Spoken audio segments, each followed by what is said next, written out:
In the Arroyo Grande area were farmers. George Monroe is one exception.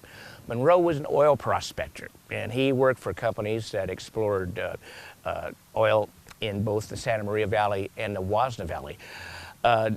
He is remarkable to me because here in the Arroyo Grande Cemetery, we have a young man, once upon a time a young man, George Monroe, who heard Abraham Lincoln speak in August of 1864. Lincoln gave a short thank you speech to George Monroe's 148th Ohio. The Ohio boys that Monroe served with, they were short timers. They were 90-day volunteers, which meant that they usually did things like they had, for example, guard duty, which freed up line soldiers to participate in the final year of the Civil War. And it was this Ohio regiment's duty to be among those that guarded City Point, Virginia. This was Grant's major supply base during what was called the Overland Campaign, the last year of the Civil War, where he gradually wore down Lee's Army of Northern Virginia. And it was a mini city. It had bakeries that turned out 10,000 loaves of bread a day. It had a thriving traffic on the James River of supply ships, steamships coming in and out. And on a very hot day, in August of 1864, shortly before Monroe would hear Lincoln speak, 3 members of this 90-day volunteer regiment were killed, but not in a battle. What happened on that oppressively hot day, Grant even was working outside in his shirt sleeves instead of inside of his command tent, is a Confederate secret agent performed what essentially was an act of terrorism. He managed to creep onto the base at City Point carrying a big box. Inside the box was a very crude device. It was essentially a time bomb. He had a plan, and it was to deliver the time bomb as if it were a gift.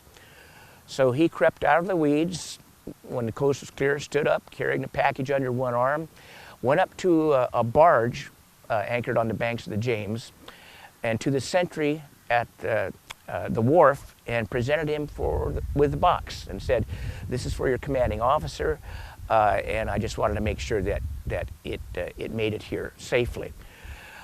Sadly, the sentry accepted the box, which was inside the barge, and even more sadly, and the Confederate agent didn't know this at the time, the barge was an ammunition barge. So when the time bomb eventually exploded, and it did, it was horrific. Again, 3 members of the 148th Ohio were killed by the blast. One soldier was watching a civilian woman on a white horse in the vicinity. The bomb went off, and when he opened his eyes again, the horse and the woman were gone.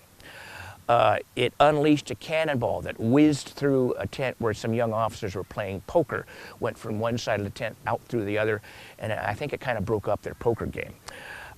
There were literally hundreds of what were called freedmen, former slaves who were the stevedores, loading and unloading the ships at City Point.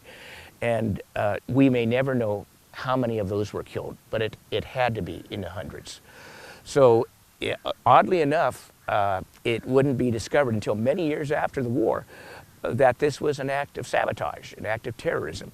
It was felt to be merely an accident, but it was spectacular.